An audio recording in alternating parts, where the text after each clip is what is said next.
I want to change lives. I want to show people how to progress in their money. I want to show people how to progress in their mindset. I want to show people how to progress in their brand so that way they can take care of their family, take care of their finances, and experience freedom. Welcome back to another episode of the Coach's Corner podcast. Dude, there's three words that I saw on your website, and right away I'm just like, best friends. I hate average, and to me, average is just like I just dislike the entire word. What does average mean to you, Andy? Man, first and foremost, Lucas, I'm excited to be on this deal with you on this podcast. And to me, average really means to duplicate or replicate other people's mindsets, ideologies, and behavior. And really, I'm talking about in an environment that you were probably raised in or born in. So it's about getting out of the lower half of your life. Because what I believe, Lucas, is that as we get older, we evolve, and we choose the speed at which we evolve in. So, we can get to 90 years old and evolve to a point that most people, when they hit 90, or I can hit what most people hit by 50, I can hit it by 25 at an age. So it's about overcoming the sense of being like everyone else and doing as you please for your life. Yeah, dude, I'm so selective. Over the years, I've become so selective of whose advice I'll take because everyone's got advice. Like all day long, you're told advice through the YouTube comments, Instagram comments, friends, family. But somebody who creates the success you did by the age of 21 and continues to just be accelerating, just like you said. Some people see results at 80. You're trying to get that when you're 24, 25, and you have done it. And I can't wait to see what the next 5 years brings. But I just won't take advice from someone who's not well on their way. And so I'm super excited to dive into. You mentioned one thing about beliefs. And that topic I really want to be interested in. But before we get into that, I do want to hear a little bit about your story because you came from less than ideal circumstances. Yeah. So what would that look like? Well, at 10 years old, what I really wanted was I wanted some certain sneakers, right? There was these sneakers, these Air Force Ones, the black ones, the ones with the mid top that go swoosh, swoosh with the Velcro. And I really wanted those sneakers because I thought I was going to be the man. And, after years of my parents saying, no, we can't buy that, we can't buy that, we can't afford this, it never made sense to me or never dawned on me until about that time when I was 10 years old and I realized I really wanted these sneakers and my dad couldn't afford them. So entrepreneurship started, and that's really the bulk of my life is being a business owner or finding a means to an end. And so I went out and I shoveled snow to make money for the sneakers, and I ended up getting the money for the sneakers, but it more so showed me what was possible. So that's why I made a decision to say, hey, this is the life I want to live. I want to be a businessman. I want to own businesses and make money. I've found this pattern repeating itself. That's why it's no surprise as to why you've elevated so high and you continue to elevate. Is like I feel bad for those who are given a lot in their early days. They don't learn that hustle. They don't learn that drive. They don't learn that hunger. And so I just see it as such a gift, such a blessing. And I guess you could have really gone two ways. You probably could have gone one way that maybe would have led to not the greatest decisions, but you just found some part of yourself that was like, you know what, I can get these sneakers and maybe I can do this. So was the belief starting to be formed around that age of like, you know what, if I can get these sneakers, what else can I do? Man, I think, that's exactly what happened. Because look, when someone says like, hey, let's do, let's make $100, many people are thinking like the $100, what does it mean? And someone could say that's a way to get the new sneakers, or that's what I'm going to use to eat. And what type of hunger or what level of hunger are you at? I think that's the real question to really be asking before we do the math on, how many products or what services I need to render in order to make $100. Right. So I can clarify here, because this is awesome. But so what you're saying is, because we were talking before the show of like, here's how to make $1 million. Here's all the products. You see them all the time. You can sell one product for $1 million, 10 for 100,000, 100 for 10,000. And I won't keep going because I'll make a fool of my math here. But what you're saying is before you do that and get into the logical, into the addition or the multiplication or the math, look inside, look at the reasons why, see the bigger picture. Yeah, I think you gotta find a reason why, man. You know, even when I hire staff in my company, really, man, one of the things that I'm looking for, I'm looking to understand your why. I actually just made it one of the guidelines to look for when you're hiring, which is, determine the person's why. Like, why do they want what the job? And typically when you have something that you're greater than, like outside of yourself, you'll perform at higher than normal levels. So it's kind of like that idea of a 4-year-old boy trapped under the car. Somehow the mother has superhuman strength to lift a 2,000-pound car off of her son. But so because the reason why it's so strong. But if it's a stranger, you might not have that superpower strength. Or if it's someone that you don't care about, you might not have that superpower strength because their why is different. Their why is now, I just want to help somebody or look like the hero versus, oh man, I got to protect my son. So even in my company, like whenever you're going towards a level of success and you desire to make something different of yourself, you got to find the why or make one up and truly believe in it. Meaning that, hey, if I know I want to make $1 million, let's just say I made $1 million and that's important to me. That's not enough of a why because it's not outside of myself. It's all about me. So I would have to then therefore stir up in my brain like thought processes of how is this going to help my family? How is this going to help you? How is this going to help other people? Now I'm fighting for that reason. So you got to find your why. That's what it means to find your why. It doesn't mean to like ask yourself, what's my why? And then kind of gaze in the sun. It's to discover something that actually drives and pushes you and using it as leverage to be able to put yourself in like a superhuman strength, a superhuman mindset, a superhuman experience of life. Yeah, so it sounds like your first why was these nice black sneakers, the Jordans you wanted, and since then you've accelerated and you're hungry and you've got, I think, a 40 or 50-person team you mentioned before. I hope I don't have that number wrong, but it's something around there. Yeah, 50 team members. And really how we built a company, man, my why is strong. Yeah, that's what I was going to ask is what is that why? My why is I experience a feeling. See, what I understood as human beings is that we are emotional creatures, meaning that we really desire a certain feeling. So like love is to most is a feeling. Now, there has to be commitment on the back end to maintain the love and keep it, but it's a feeling of acceptance, a feeling of giving. So love is like we're trying to reach a feeling. So in business, it's the same thing. Like we're trying to reach a feeling. So my feeling was that being the cool kid at school, that's why I wanted the sneakers. But as I got older, I wanted a different feeling, which was essentially the feeling of freedom that I received at such a young age. I wanted other people to feel that because my first business at 19, someone believed in me and I opened up a cell phone store. And then within my first 6 months, I made $100,000 as a 19-year-old. It's kind of daunting to some people like, hey man, $100,000 at 19, that's, especially I come from an impoverished area on the East Coast in the smallest state in the country. And I was raised in the smallest city in that state, which is a square mile, a mile from one end to the other. Yeah. So I come from this, and plus with the odds that were stacked against me, being a college dropout, black, overweight, young, all these odds that were stacked against me, to make $100,000 was a huge deal. Then I put a target of $1 million on a paper, and I put it in my wallet, had it there every day for the entire year. And my goal was $1 million. So I made $100,000. I might as well think big, right, and go crazy. So I said something like $1 million. Then a year later, I looked at the bank statement, and for that fiscal year, I did $1 million. And so I started realizing, like, okay, I have this level of freedom because I don't have to show up to work. I wake up at 10 o'clock in the morning. I look at cameras to look at the stores to make sure that they're open. And on my mobile app, I can swipe between locations that I own at such a young age. And that was the life. So I was living this free lifestyle, and at such a young age, I had a sense of security for the first time. And I really found that other people suffered with that sense of security, that were in their 50s and 40s and so on and so forth. And I learned that it was because there was a certain knowledge that they did not have. See, it's this specific knowledge that once you receive it, your life can change, because sometimes you don't know what you don't know. And what it takes is finding someone who has that knowledge and siphoning the data from them.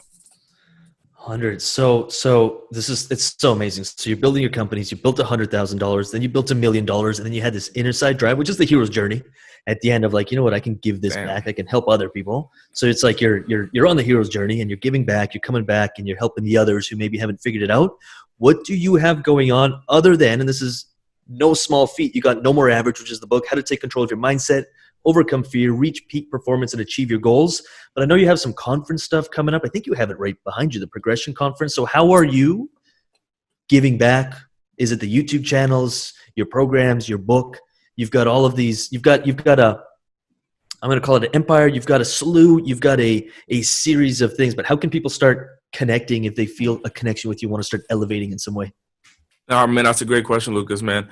You know, what I really think that, well, first of all, what my organization does is we run a fast growing marketing agency, and we teach people how to scale their business as well. So we do education for business owners, and then we do their marketing for them as they're growing. So, but it all stems with the concept of that there is more available. Yeah. And the way I was teaching that was through seminars. So I would go around the country speaking, teaching entrepreneurs how to scale and grow their business. And I did that through an event called the Progression Conference. And also many times I would speak with larger speakers and speak on different stages.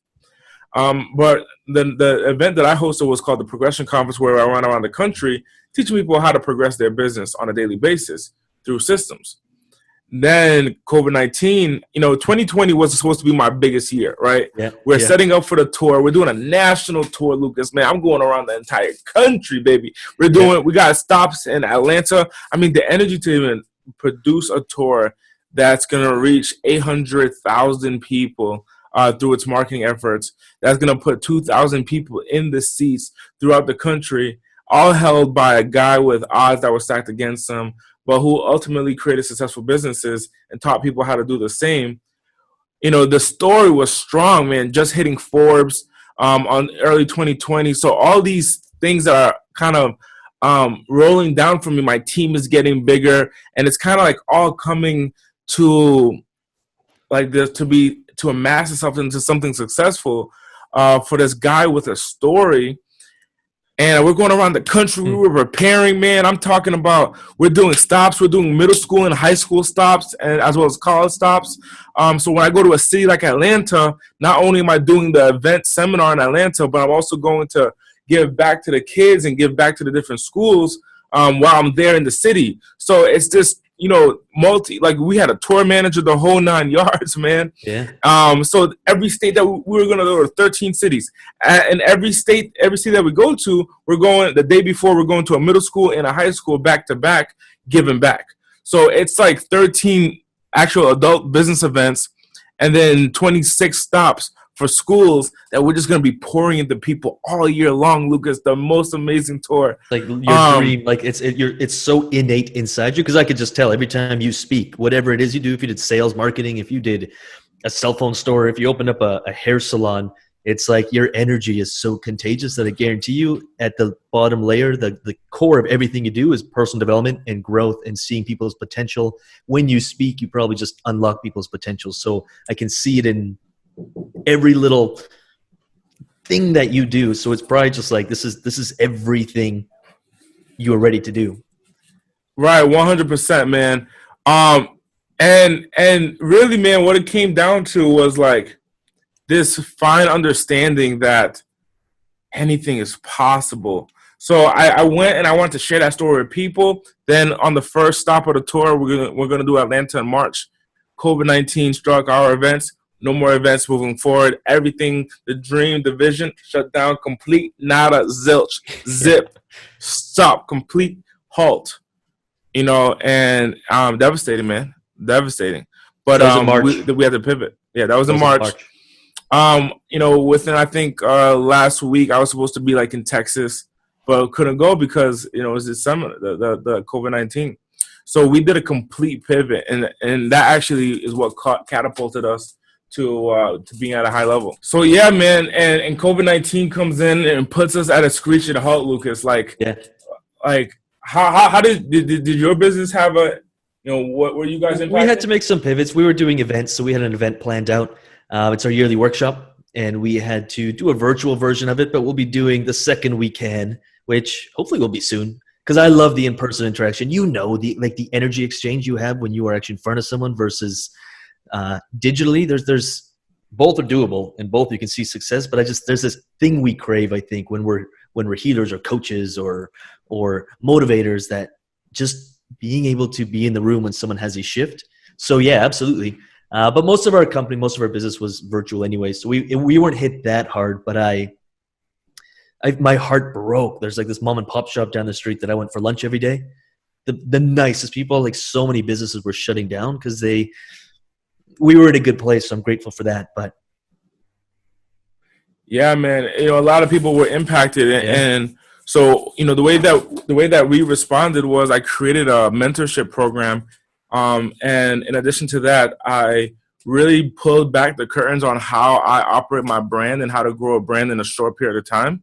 Cool. And I really pulled back the curtains, and I gave people access to the number one information that I kept secret to me, on my system, on how strategies I grow businesses.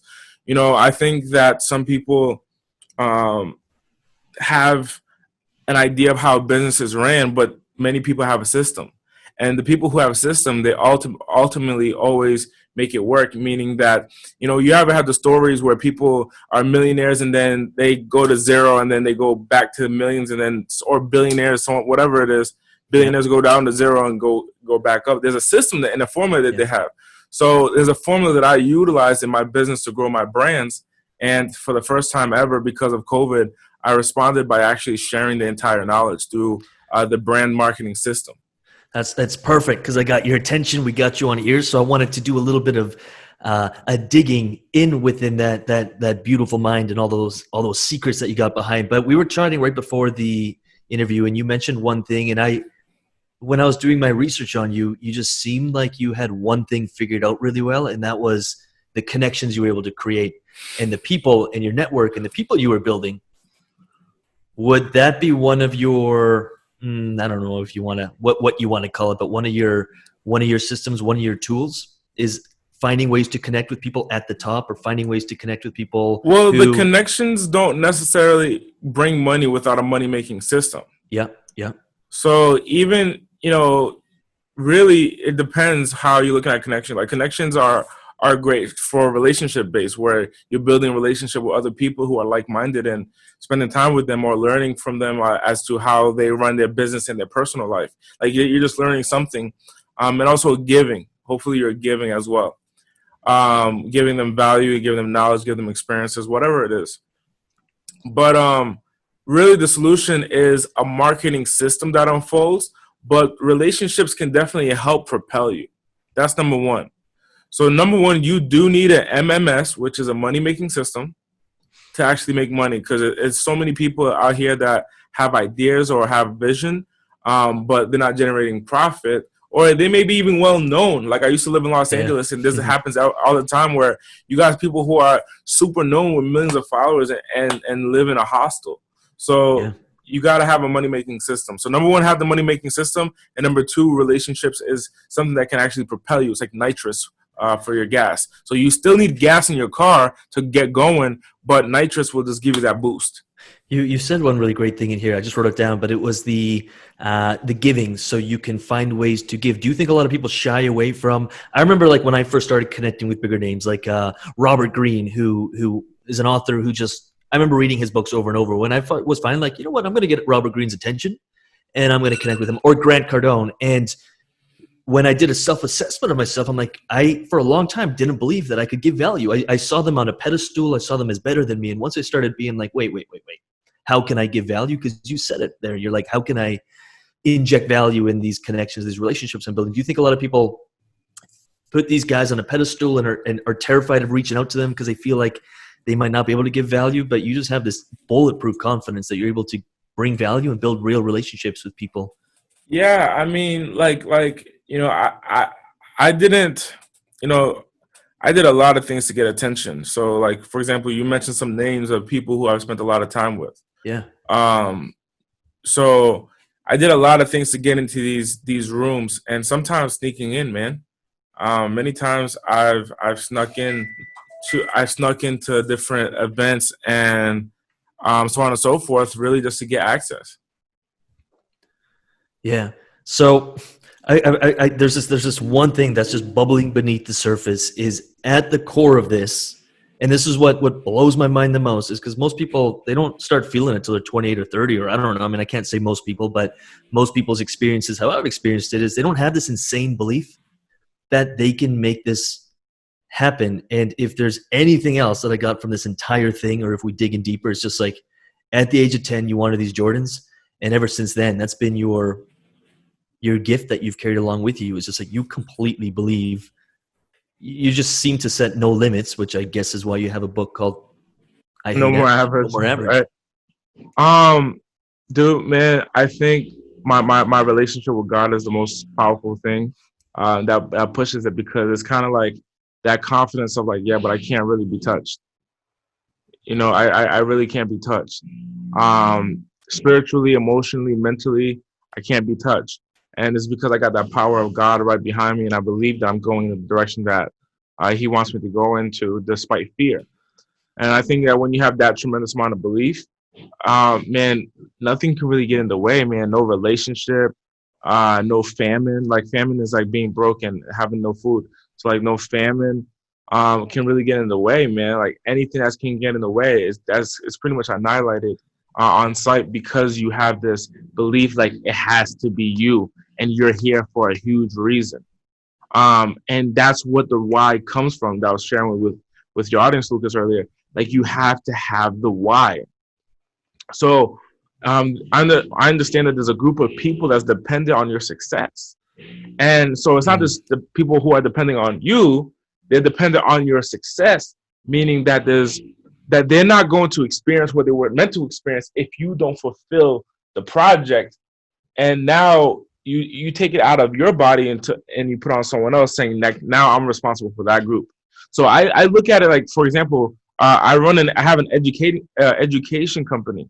And in my training company, where I'm teaching business owners how to start, grow, and scale their business, I'm not looking at it like just for money in my pocket. I'm looking at it like, hey, this group of people, if I play small and just take care of my financial means, then their kids aren't going to be able to eat because the mom or the dad never had the knowledge that they were supposed to get from me through the experience that I went through. So it's like I had this certain experience that even someone like Grant Cardone can't help them, Tony Robbins. I did a seminar in Texas, in Dallas. We did a mini tour in Texas, Houston, Dallas, so around Texas. Then what ended up happening was when I was in Dallas, a woman in a wheelchair walked up to me and she said, I love the seminar. Thank you so much. And I was like, well, tell me, where else are you getting your personal development from? Do you listen to Tony Robbins, Les Brown, Tony Robbins, like Grant Cardone? Who do you listen to? And she's like, I don't know any of the guys you just said. I said, you don't know Tony?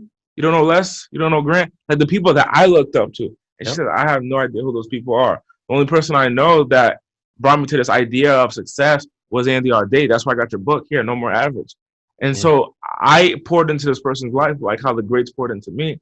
But little did I know that, if you don't have this confidence in yourself, then the people that deserve what you need for them are suffering. Like Lucas, even in your deal, you have this show. Okay, great. It may not be as big as so-and-so. However, the group of people, whether it's 10, 15, 100, 1,000, 10,000 people that are listening, those people are going to be moved by you. And even Andy Audate couldn't have been the one to change them. It had to be Lucas. And that's why I think that it's powerful when you go after your dreams and have a system to attain the actual dream. And that's what I teach people.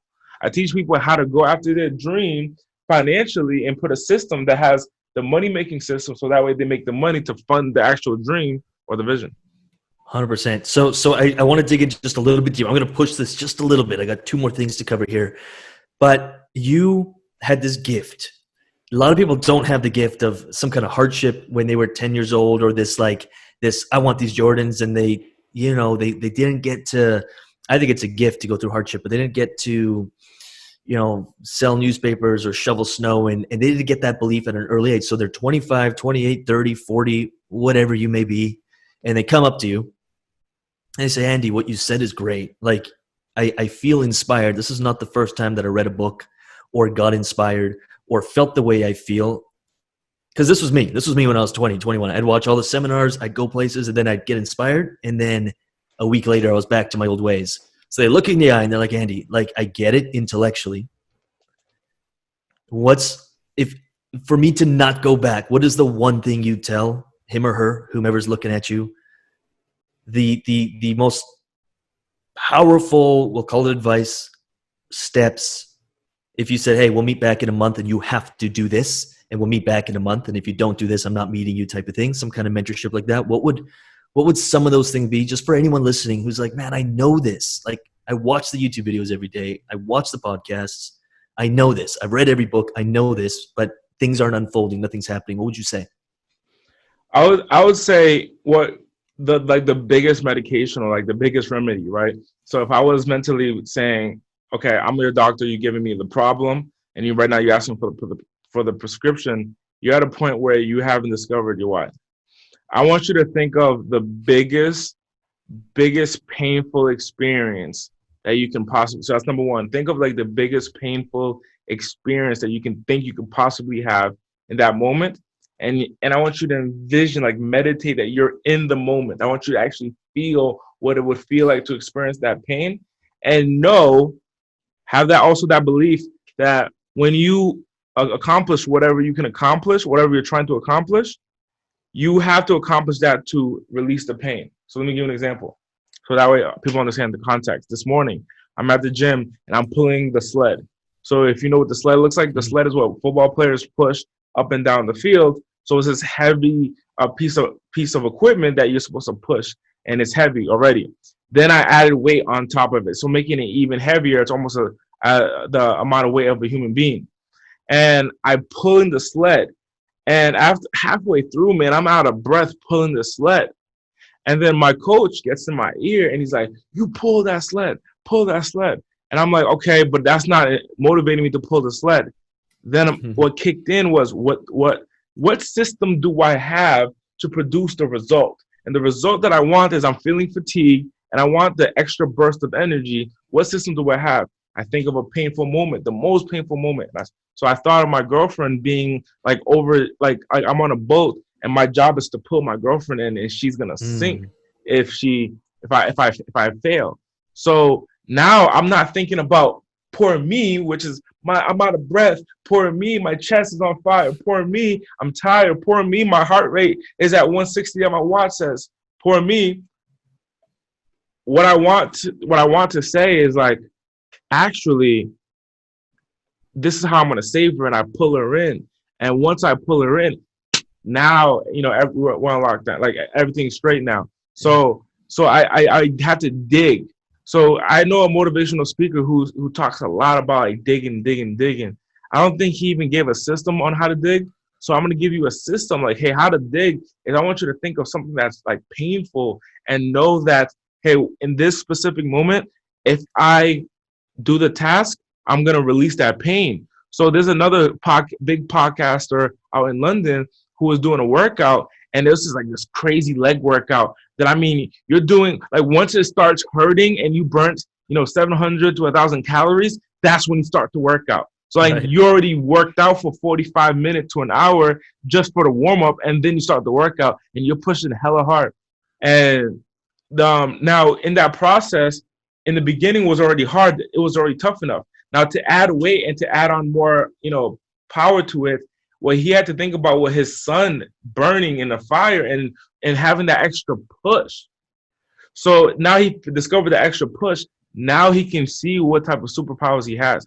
So I'm going to say, man, if all else fails, put yourself in a mental position where you're experiencing the most amount of pain and say like, hey, if I get over this, this is my mental relief towards that pain, and you'll see how quickly you can succeed. And there's nothing that can stop you, because that pain is more crucial and it hurts more than the pain that you're experiencing, which is essentially something in your mind in the first place. I love that. So you're using the faculties of your imagination, because your brain doesn't know the difference between real or imagined, and so you're using that to your advantage and creating a little leverage. Right, 100%. So cool.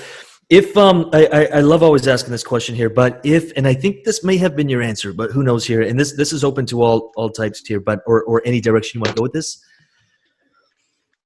If you could leave one thing behind, one nugget that, the world, they'd wake up tomorrow and this would just be part of their belief system. Like it would just be an instilled belief.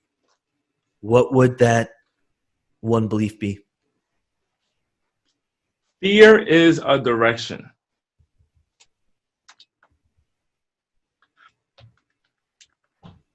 Let's unpack that. Fear is a direction. Like when you're nervous about something, that's what you gotta do. So if I would ask God, I'm a spiritual man. So if I would ask God, like, hey, okay, tell me what you want me to do, it would be that give me this butterfly stomach, feeling in my stomach that only I could feel. And I would consider that to be like my relationship with God, something that I'm experiencing with my relationship with the Almighty upstairs. So understanding that fear is a direction. Fear is not something I'm supposed to run away from. Fear is something I'm supposed to go towards, especially when it comes down to like, living a dream or going, towards the better version of myself. Cool. I love that. Just a different perspective on fear. Why do you think people are so afraid of stepping out of average? Or why are they so comfortable with average? Because, if we're real here, 98% of the world is. Yeah. I think it's the unknown, man. I think it's the unknown.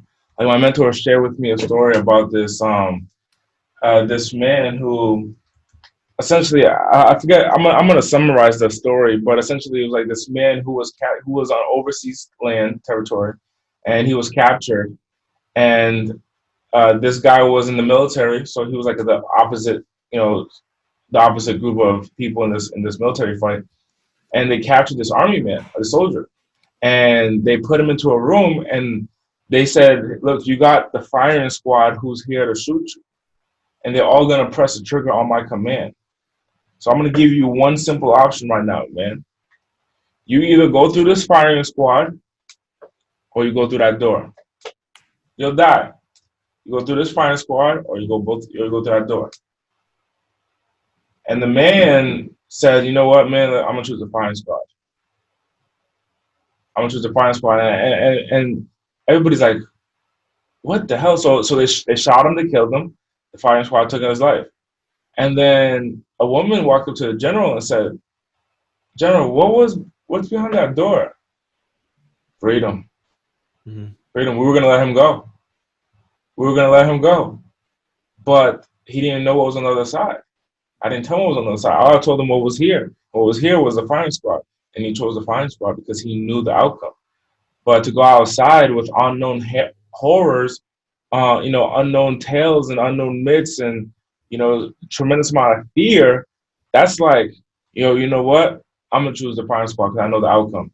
Here, I don't know, man. I could get bitten by a snake. And you start creating this idea of all these things. I could get bitten by a snake. Something can kill me. This can kill me. That can kill me. This can kill me. So really, man, it came down to that understanding that you might miss out on freedom because of fear, because you want to go to somewhere that you know. I love that. And you're such a, I always study people who just live their craft. I always say you don't have to be perfect to be a coach or mentor or speaker or start something. You don't have to be perfect, but you have to live the work. And you can tell very quickly when someone actually lives the work and stepping into the unknown. It actually becomes addicting after a while because that's where all the treasures, that's where the juice, that's where the excitement lies. And I guess at the core of what you're getting at the core of that story is if you just stay with what's comfortable, it might be easier. You might not be a firing squad, but in a way you're just dying a slow death. I mean, man, honestly, it might be a firing squad.